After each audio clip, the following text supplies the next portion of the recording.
Aujourd'hui, je rencontre deux blogueuses qui ont envie de valoriser la diversité corporelle dans les réseaux sociaux.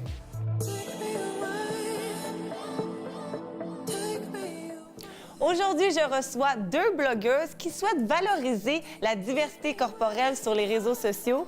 Je vous présente Édith Bernier, qui est fondatrice du blog La Backpackers Taille Plus. Bonjour. Bonjour. Et Émilie Roy, qui est fondatrice du blog Amy Needs a Raincoat. Bonjour. Merci les filles d'être présentes aujourd'hui. C'est vraiment plaisir. J'ai vu l'article de Radio-Canada sur les influenceuses qui avaient envie de valoriser une plus grande diversité corporelle. J'ai trouvé ça très intéressant. Merci. Qu'est-ce qui vous a donné l'idée de lancer ce mouvement qui, on pourrait dire, est un peu à contre-mouvement, à contre-courant? Bien, en fait, le mouvement, et je me permets de parler pour nous deux, c'est pas nous autres qui l'avons lancé. Si je parle, bon, la diversité corporelle, c'est un principe qui est quand même assez vaste. Oui.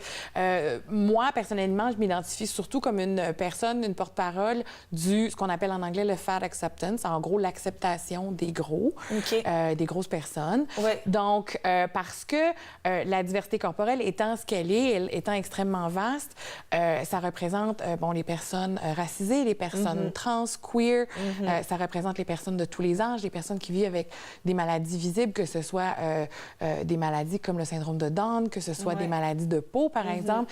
Et donc, dire que une personne est ambassadrice de la diversité corporelle en elle-même, c'est pas très réaliste. Ouais. Donc, moi, je me considère comme une ambassadrice du fat acceptance en grande partie.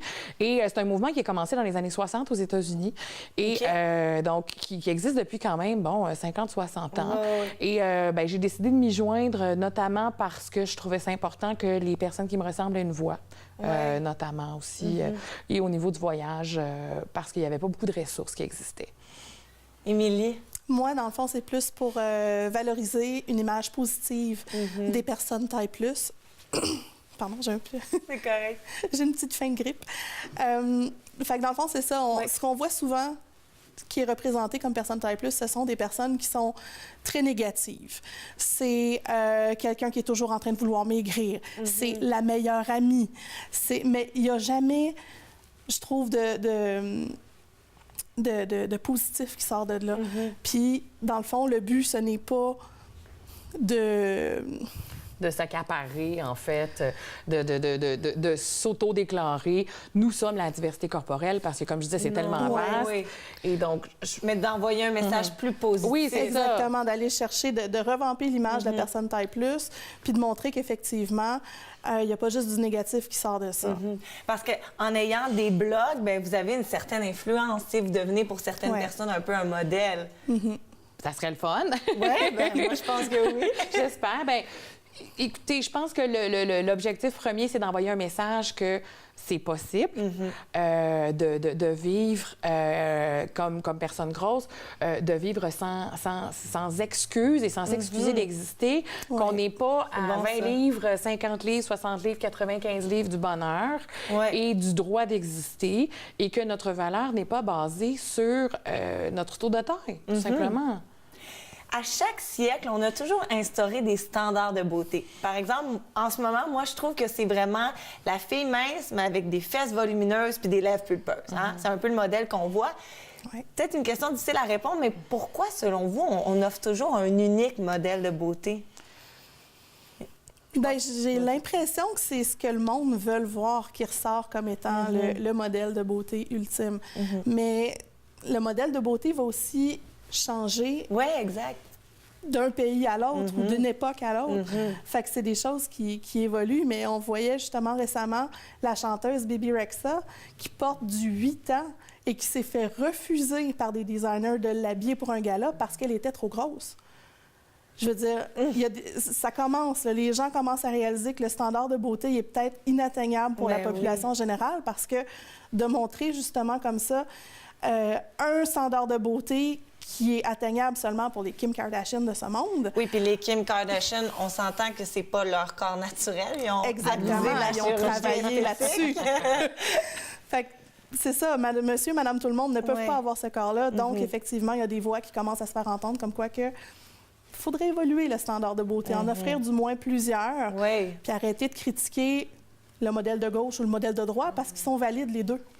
Je pense qu'il y a aussi un phénomène de rareté qui crée, donc, justement, la prépondérance d'un modèle. Au début, la raison pour laquelle on a autant valorisé les mannequins extra minces sur les passerelles, c'est que le mannequin, ça devait être un support vivant, un support qui marche pour les vêtements. Parce que les designers ne voulaient pas voir la personne, ils voulaient voir du linge qui marche.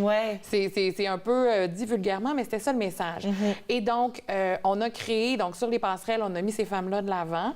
Et je veux dire, en soi, il n'y a rien de mal à être mince comme il n'y a rien de mal à être gros. Hein. Voilà. Pour moi, le message, c'est il n'y a rien de mal à avoir un corps, peu importe comment il est. Mais, donc, en mettant de l'avant ces modèles de femmes-là, bien là, on a créé un cycle où ce sont les femmes qu'on voit sur les passerelles de mode, donc ce sont les modèles auxquels les femmes aspirent. Et comme ce sont les modèles auxquels les femmes aspirent, ce sont les femmes qu'on voit dans la pub, qu'on voit à Hollywood, qu'on voit encore sur les passerelles de mode, etc. Et on a créé un cycle.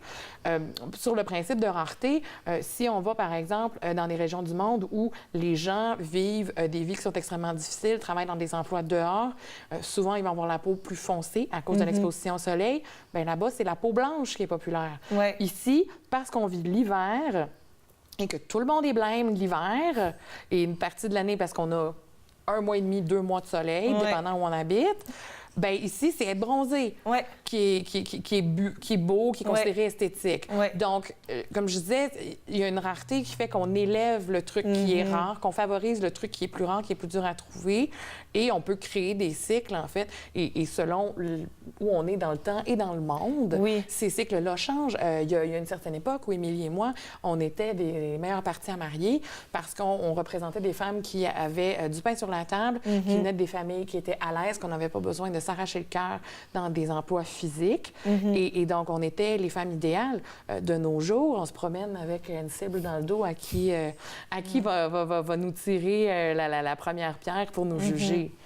Mais c'est vrai que ça varie d'une culture à l'autre. J'avais lu dans un des livres de Boucard Diouf qui expliquait que lui, dans sa culture, bien, les femmes qui ont plus de forme, plus de courbes, bien, sont plus aimées, plus valorisées parce que c'est signe, comme vous disiez, qu'ils sont capables de subvenir à leur famille.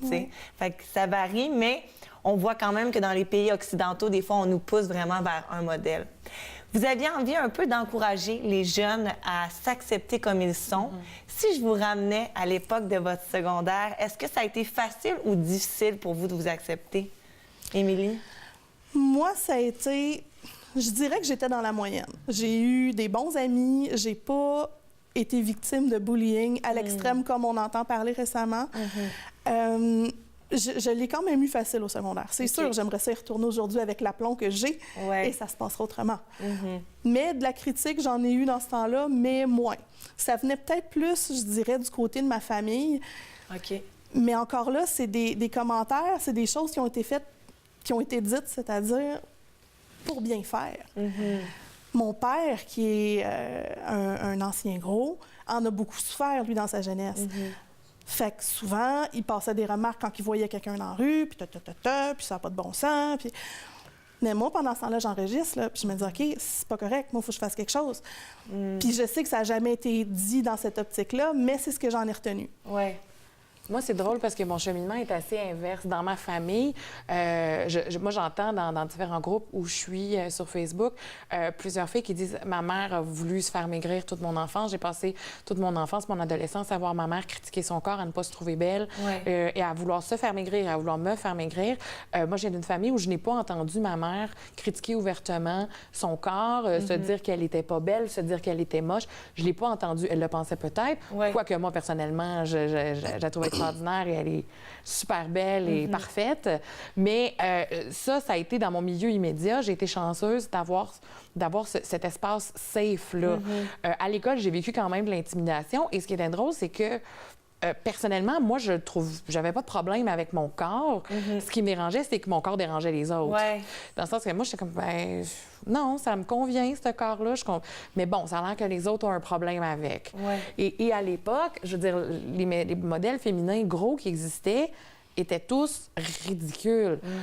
On parle de Séverine dans Watatata qui était désespérée, complexée, bonasse, qui se laissait marcher dessus, qui voulait juste maigrir, qui c'était ça son but dans la vie. On parle il y avait eu un Chambre en personnage... ville, il y en a une qui était sa coke pour maigrir. Voilà. Okay. Donc, des modèles valorisants, des modèles juste de filles normales. Ça n'existait pas dans les années 80, les années 90, même au tout début des années 2000. Ça, veut pas, ça génère des stéréotypes. Tout à fait, tout à fait. Les gens vont avoir l'impression que les personnes de taille plus ont tous ces sentiments-là. Ils sont paresseux, ils ont manque de contrôle. Voilà. C'est ça, là, c'est des gens qui... Pas de volonté. Oui, c'est négatif. On mange tout le temps, on n'est pas capable de rien faire, on n'est pas fiable. On sent pas bon. Je l'ai même déjà entendu, celle-là. Donc, non, c'est ça. C'est assez particulier, des fois, les stéréotypes qui nous suivent. De la même façon qu'il y a des stéréotypes qui suivent toutes les personnes. Tu sais, toutes les mauvaises blagues de blondes qu'on a entendues. Les belles filles sont stupides. Les gossis sont comme ça. Oui, mais n'empêche qu'on dirait qu'on les oublie, ceux-là, à un moment donné. Mais ceux qui tiennent au gros nous collent à la peau. Parce qu'ils ont montré des belles filles intelligentes, parce qu'ils ont... Je pense qu'ils se sont forcés pour essayer de casser ces modèles-là. Oui. Ils n'ont pas encore cassé le modèle de la grosse... je m'excuse du mot, mais de la grosse tarte, finalement. Puis c'est là où il faut intégrer ces modèles-là dans nos émissions de télé, dans nos films, parce que c'est là qu'on consomme le plus la culture. Mais les intégrer normalement. Pas les intégrer comme on a intégré une grosse bravo, on se donne une tape dans le dos. Moi, j'aimerais vraiment voir à la télé ou au cinéma un personnage qui est tenu par une grosse fille ou un gros gars, mais qui aurait pu être tenu par un mince, qui aurait pu être tenu par un noir, qui aurait pu être tenu... Juste un personnage. Un personnage, c'est ça. Que si elle est grosse, on va pas y faire un régime, on va pas se forcer à la montrer en train de manger des carottes à tout bout de champ. Juste, elle est là et elle existe. C'est tout. Émilie, le Montréal Plus Fashion Week est une semaine de la mode taille plus qui a eu lieu en 2016 à Montréal. Tu es la fondatrice. C'est une très bonne idée. Est-ce que l'événement va avoir lieu? J'ai vraiment espoir que ça revienne. On a vraiment aimé ça. On a eu beaucoup de demandes pour que ça effectue un retour. On a eu beaucoup de succès aussi par rapport à ça. Mais ce qu'il faut savoir, c'est que c'est un événement qui coûte énormément d'argent à produire. Et pour le refaire, pour avoir une deuxième édition, ça va me prendre des sponsors avec moi cette fois-là. Et c'est ce niveau-là qui est plus difficile d'aller chercher. L'argent, c'est vraiment le nerf de la guerre, on s'en rend compte. Et dans le fond, c'est ça. Ça va me prendre des ressources financières et des ressources de gens dans mon équipe pour pouvoir arriver à refaire une deuxième édition.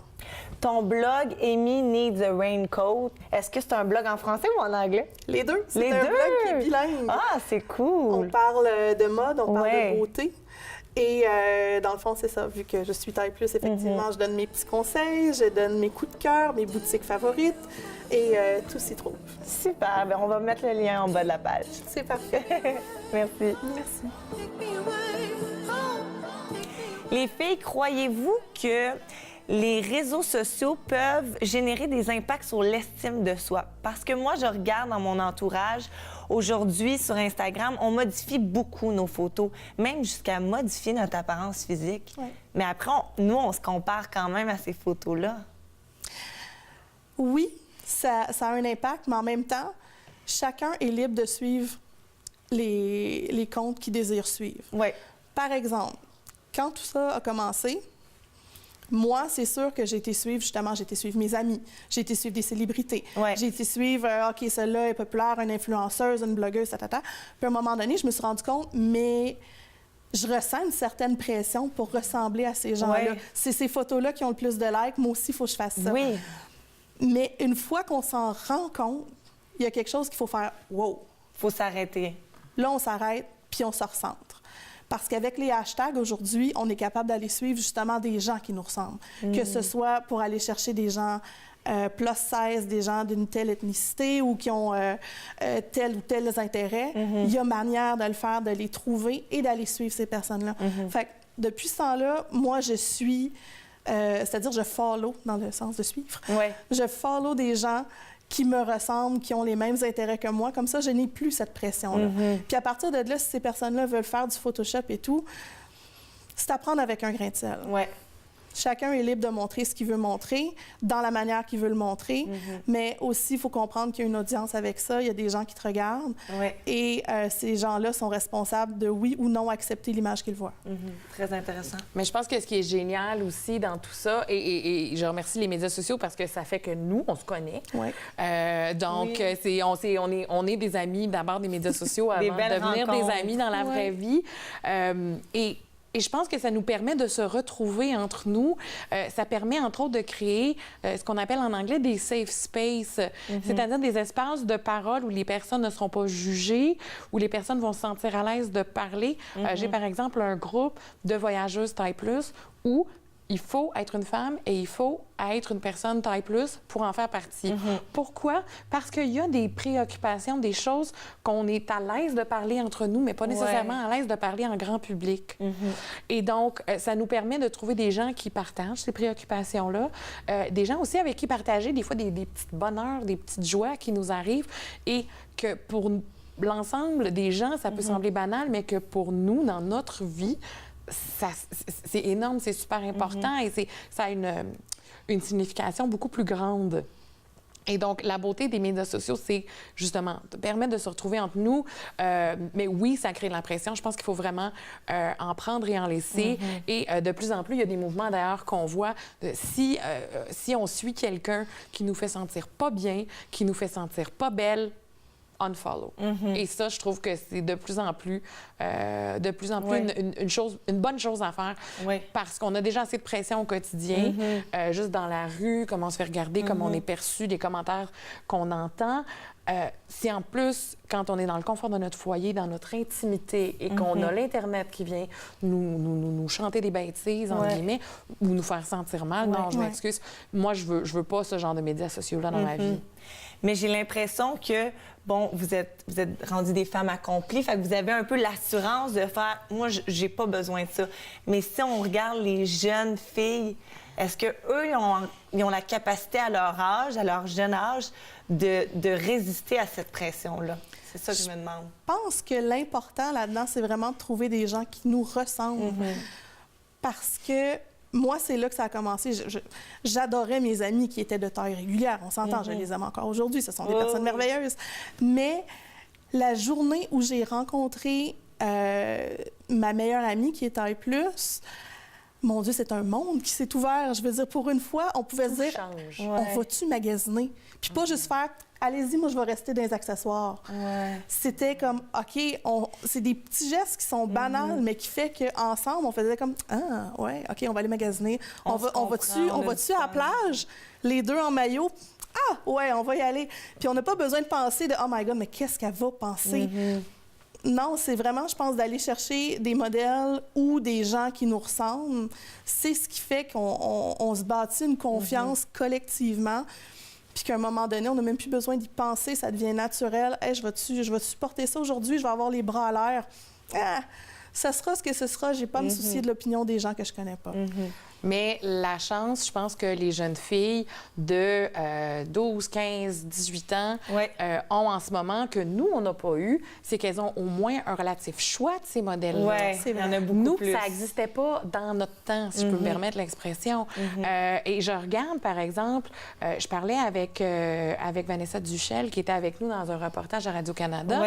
Et elle a, un certain nombre d'années plus jeune que nous, et ça paraît qu'elle a pas subi autant de lavage de cerveau, de grossophobie internalisée et externalisée que moi, personnellement. Et je regarde les femmes qui sont plus vieilles que moi et ça paraît que les réflexes grossophobes inconscients sont très présents. C'est ça. Nous, moi, je me considère à peu près à mi-chemin entre justement une fille comme Duchel et une femme qui serait plus vieille, peut-être dans la cinquantaine. Et je me rends compte que on a du chemin à faire, mais que ça commence à fonctionner, puisque déjà, entre, mettons, la femme dans la cinquantaine et nous, il y a une différence. Entre nous et les gens peut-être 10-15 ans plus jeunes, il y a encore plus de différence. Ces femmes-là s'acceptent beaucoup plus. Ces femmes-là se montrent dans les vêtements qui leur plaisent. Bien, peut-être qu'il y a de l'espoir pour les ados parce qu'ils vont avoir un choix de modèle qui est plus varié. Et chez les jeunes filles également. C'est positif, ça.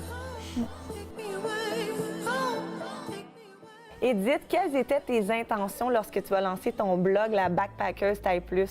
Bien, en fait, il n'existait pas à ce moment-là de blog voyage qui était destiné aux personnes taille plus, que ce soit pour parler d'équipement, de destination, de vêtements, de conseils, de transport et même de gadgets. Et donc, c'est ce qui m'a motivée après avoir vécu mes propres expériences comme voyageuse, backpack, en solo, notamment un petit peu partout dans le monde. Je me suis dit, je ne dois pas être la seule à vouloir vivre ça. Je ne dois pas être la seule qui a envie d'essayer ça.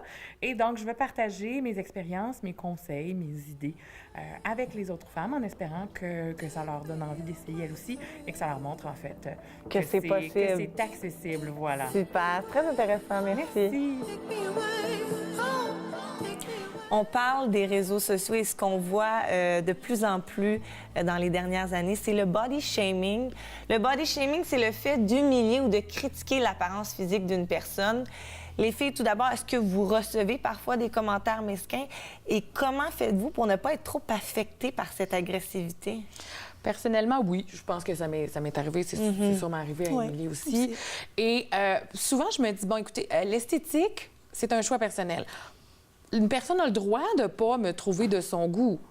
Mais moi aussi, j'ai le droit de ne pas la trouver de mon goût. Ben oui. Donc, moi, je considère que pas me trouver belle, OK, c'est ton choix, mais moi aussi, j'ai le droit de ne pas te trouver beau.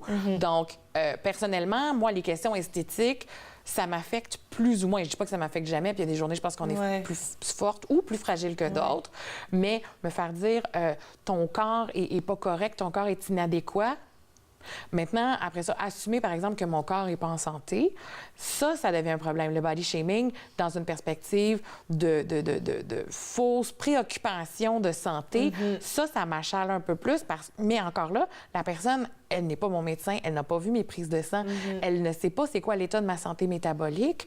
Donc, finalement, son opinion, comme pour la question d'esthétique, ça vaut pas grand-chose, à mes yeux, à moi. Maintenant, si eux autres, ils se vident le cœur, ça les amuse, personnellement, je pense qu'ils se ridiculisent plus que d'autres choses. Et leur vraie couleur et leur vraie intolérance fait juste sortir plus. Là. C'est difficile de comprendre pourquoi il y a des gens qui ont besoin d'envoyer autant de haine. Mais comme on disait, ça vient souvent, en tout cas, de mon côté, les commentaires négatifs que j'ai, ça vient de femmes dans la cinquantaine, soixantaine. Puis, comme tu le mentionnais précédemment, c'est des femmes qui ont été qui ont été face à une autre réalité taille plus, probablement. Ou à l'absence d'eux. Aussi, effectivement. Mais je me souviens de la première fois qu'on m'a attaquée sur un look, j'avais des pantalons qui étaient avec des rayures verticales. Et on m'a traité d'Obélix, qui porte des culottes à la verticale aussi. Sur le moment, j'ai fait c'est parce que c'est ce genre de personnes-là qui ne jurent que par les règles de la mode qui fait qu'une personne plus grosse ne peut pas porter de rayures horizontales. Ça grossit. Mais là, je porte des rayures verticales. Encore, c'est pas correct. Mais où est-ce qu'on s'arrête? Mais je pense que ces femmes-là, et je casse pas du sucre sur le dos d'une génération entière, mais je pense qu'en fait, une des raisons pour lesquelles ces femmes-là vivent énormément de pression et en vont sortir sur les personnes qui ne fitent pas avec leur notion de modèle, c'est que ces femmes-là ont été une des premières générations à avoir extrêmement de pression pour maigrir après avoir eu des enfants, pour rester mince, pour vieillir mince, pour... Et c'est, comme je disais, il y a beaucoup de jeunes filles de notre âge, jeunes filles, en tout cas, de filles de notre âge, qui ont eu des mères qui se sont fait faire les NutriFast, NutriBar, SlimFast, tous les régimes possibles et imaginables des années 80-90, et qui ont fait faire ça à leurs enfants également. Donc, nous, est-ce qu'on est la réaction opposée à ça? Pourquoi pas, peut-être. Mais je pense qu'à leur défense, leur génération, la génération des femmes qu'on peut dire baby boomer, l'a pas eu facile au niveau de la pression sociale d'avoir une certaine apparence, de redevenir mince après avoir eu des enfants, de rester mince, de mener une vie professionnelle. Le congé de maternité à l'époque, c'était pas la même histoire que maintenant. Donc, je pense que ça a créé une espèce de perfect storm, de tempête parfaite, qui a fait qu'elles se sont retrouvées, celles qui ont réussi à maigrir, se sont retrouvées à dire, ben moi, je veux pas que ces efforts-là, ces sacrifices-là aient été faits pour rien. Et quand elles voient une personne qui est plus grosse, qui dit, moi, je veux être respectée, je vais être valorisée maintenant comme je suis et sans compromis, ben des fois, ça les achale parce qu'elles ont de la misère à se voir valoriser comme elles sont malgré leurs efforts. Peut-être aussi que les préjugés sont plus ancrés dans cette génération. Voilà, le brainwash, comme je disais, le lavage de cerveau est peut-être encore laissé plus de traces chez elles que chez nous et ça a tendance à tranquillement vouloir s'effacer pour rester quand même positif vers les personnes plus jeunes. Avant de conclure, le temps passe tellement vite en bonne compagnie. Je suis curieuse de savoir, lorsqu'on est, bon, vous êtes blogueuse, donc vous êtes un peu influenceuse, est-ce que c'est plus difficile d'augmenter son nombre d'abonnés lorsqu'on s'écarte un peu du modèle populaire qu'on voit sur les réseaux sociaux ou au contraire, on se démarque? Moi, dans mon cas, c'est que je suis arrivée dans une niche qui n'existait pas. Il n'y avait rien qui parlait de voyage et de personnes taille plus quand j'ai commencé le blog en 2013. Et donc, j'étais à cheval entre toutes les questions taille plus et les questions de voyage. Et j'étais comme, je m'associe à qui? Je fais partie de quelle gang, finalement? Parce qu'on a cette manie de vouloir appartenir à un groupe. Et depuis ce temps-là, il y a quelques influenceuses qui sont sorties, comme Annette Richmond, par exemple, qui a créé le groupe Fat Girls Traveling, comme Jennifer McKnight du blog Travel with Curves. Mais quand même, en français ça n'existe toujours pas. Avoir un monopole pendant aussi longtemps, c'est sur Internet, c'est du jamais vu. Ben oui, c'est le fun. Mais oui, je pense que ça peut être difficile, surtout quand on est à cheval sur deux univers, comme dans mon cas, mais Émilie a peut-être une expérience différente. Oui, toi, Émilie? Ben moi aussi, dans le fond, mode et taille plus, quand j'ai commencé en 2013, en français, il n'y en avait pas beaucoup qui venaient d'ici. Moi, mes influences venaient vraiment principalement des États-Unis, avec Gabby Fresh, Nicolette Mason, ces gens-là qui sont encore aujourd'hui très à l'avant-plan du milieu de la mode. Et c'est le fun, par exemple, de voir que ça se développe. Maintenant, je suis peut-être plus la seule. Il y en a d'autres qui popent un peu partout. Et c'est super. Ça veut dire que le mot se passe. Ça veut dire qu'il y a une clientèle pour ça. Mais... qu'il y a du changement. Exactement. C'est positif. Édith Bernier, Émilie Roy, merci infiniment pour cette belle discussion. Je vous trouve très inspirante puis j'espère que ça va encourager des jeunes filles à avoir autant d'assurance. Merci beaucoup de l'invitation. Merci à vous. Ça peut sembler facile de dire « acceptez-vous comme vous êtes », mais dans les faits, parfois on ressent une pression énorme de vouloir correspondre aux standards de beauté. Et encore plus aujourd'hui parce qu'on vit dans une société du paraître où la culture de l'image prime. Mais c'est possible de s'accepter tel qu'on est et surtout, rappelez-vous l'essentiel. Il y a des choses tellement plus importantes que l'apparence physique.